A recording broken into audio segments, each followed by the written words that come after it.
événement extrêmement important. La ministre de la Santé, Agnès Buzyn, a annoncé qu'elle modifiait la politique vaccinale. Et nous allons passer de vaccins recommandés à des vaccins obligatoires. François Bourdillon, expliquez-nous un petit peu comment ça va se passer. Il y a plusieurs, c'est très compliqué finalement, il y a des vaccins pour les tout petits enfants de 0 à 2 ans, il y a des vaccins d'adolescents, il y a des vaccins pour les adultes. Quelle différence fera-t-on demain, puisque ici, j'imagine que tout le monde à peu près suit ces affaires, finalement, quels seront les comportements des professionnels de santé et des pouvoirs publics entre ces vaccins qui sont recommandés demain et ces vaccins qui sont obligatoires? Alors Pascal, parce que ce qu'il faut bien préciser, qu'il y a 3 vaccins obligatoires aujourd'hui, il va y en avoir au 1er janvier 2018 8 de plus, mais il y a d'autres vaccins qui sont recommandés dans des circonstances particulières. Alors comment on va s'y retrouver? Est-ce que vous êtes favorable à l'obligation? On vous posera la question tout à l'heure aussi. Et comment faire cette distinction entre recommandé hier, obligatoire aujourd'hui et les autres? Clarifiez-nous un peu la situation, parce que là aussi, on va, comme disait Alain Michel Serretti, on va avoir un problème d'information et de cohérence. Et faites-nous également un rapide tableau de la situation de désintérêt, ou même dans le fond de défiance que les Français font dans notre pays vis-à-vis de la vaccination. On vous écoute. Pays de Pasteur. Rappelons-le. Pays de Pasteur. Ce qu'il faut bien comprendre, c'est que la politique publique ne naît pas de nulle part.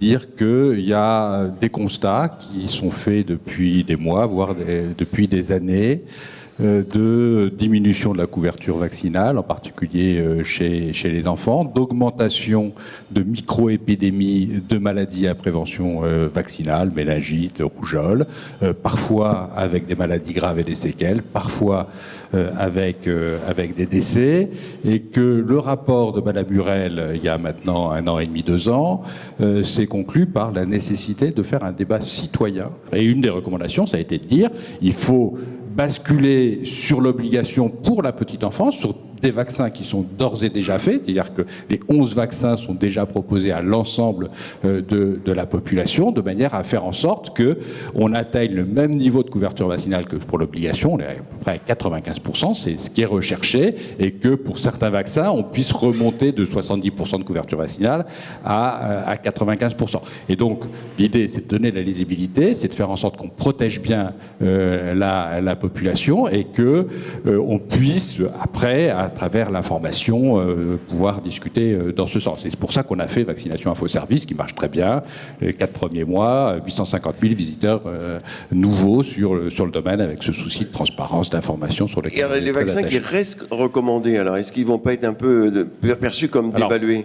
Pour tous les autres. Non, là, on est sur la petite enfance. Oui. On est sur la petite enfance. Après, il y a l'adolescence, et puis après, il y a les vaccins de l'adulte. Pour l'instant, on reste sur une recommandation. Et je rappelle que la recommandation Fischer, c'est de dire que si on arrive à travers l'obligation, à remonter suffisamment l'ensemble des couvertures vaccinales, on pourrait sortir de l'obligation pour retourner sur un régime unique de recommandation. C'est ça la recommandation du professeur Fischer de la concertation citoyenne. Et le site internet que vous avez développé, Vaccination Info Service, où il y a toutes les informations sur les différents types de vaccination, vaccin par vaccin, sur l'épidémiologie, les effets secondaires, la question des adjuvants, les maladies à prévention vaccinale, les micro-épidémies, vous avez toutes les informations, un dossier pédagogique qui a été créé. Et vous aviez dit il y a 1 an et demi, il faut que ce site soit le premier sur Google. Et il est le premier sur Google. Et les 5 premiers sites sont des sites publics dorénavant, et c'est plus les antivaccinaux qui sont en premier. Et malgré ça, il y a cette désinformation, enfin cette difficulté d'information, mais c'est un succès au niveau pour vous, au niveau internet. Est-ce que alors on a atteint notre objectif en disant. D'accord. Alain Michel Serretti, alors sur cette obligation, vous êtes favorable? Oui. Bravo.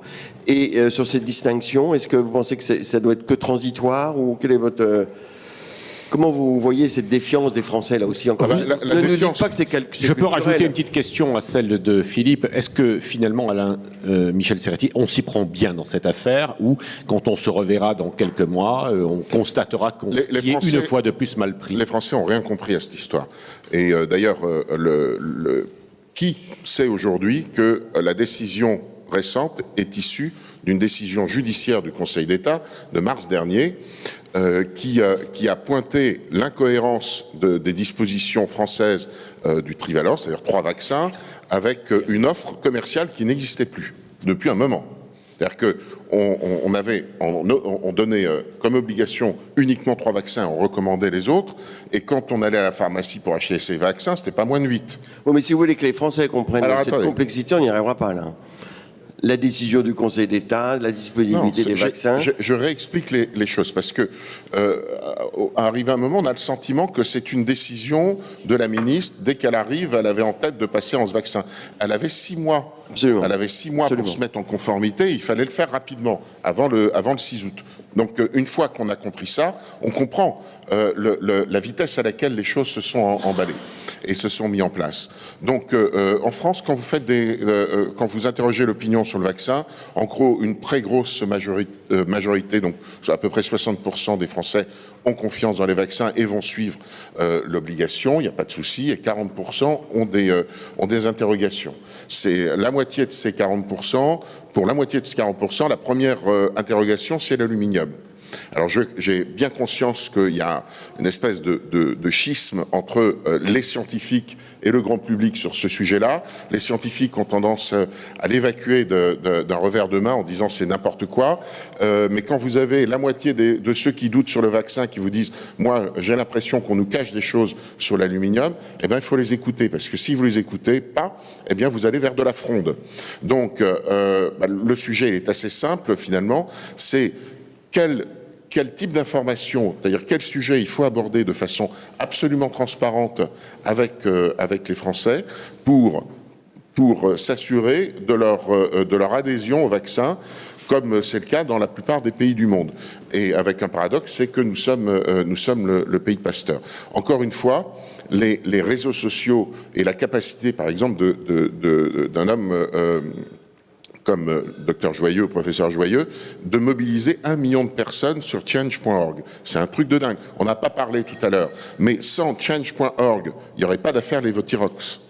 C'est pas les réseaux sociaux en termes de réseau, c'est-à-dire plateforme d'échange, qui ont créé le sujet Levothyrox sur le net, c'est la capacité de faire et de monter une pétition qui va passer de 0 à 100 000 en 10 jours. Vous utilisez, vous, les pétitions ?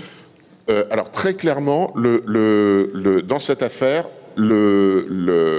l'ensemble des associations sont, comme les pouvoirs publics, en retard. C'est-à-dire que on s'est fait prendre de court dans le sens où le rapport de force a changé. Là, avec il y aura Levothyrox avant et après. C'est pas le vaccin qui va faire date. C'est le Levothyrox, croyez-moi. D'accord. En termes de rapport de force, la capacité d'utiliser les réseaux sociaux et la mobilisation citoyenne uniquement par le net, sans qu'il y ait personne qui soit pilote.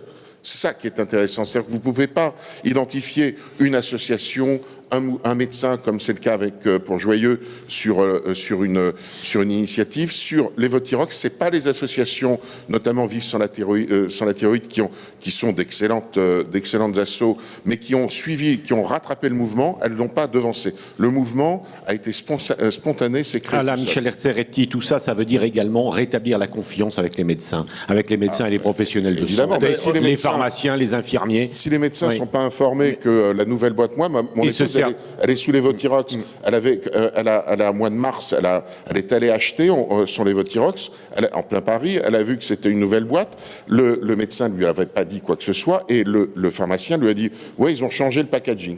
Voilà. Donc un problème d'information, on a bien compris. Et l'information médicale se fait, mon cher ami, par la presse médicale. Hein, et par les applications Internet, pas que. Merci. Et je suis pas sûr que ça soit une lecture de chevet pour tous les toubibs, la presse médicale.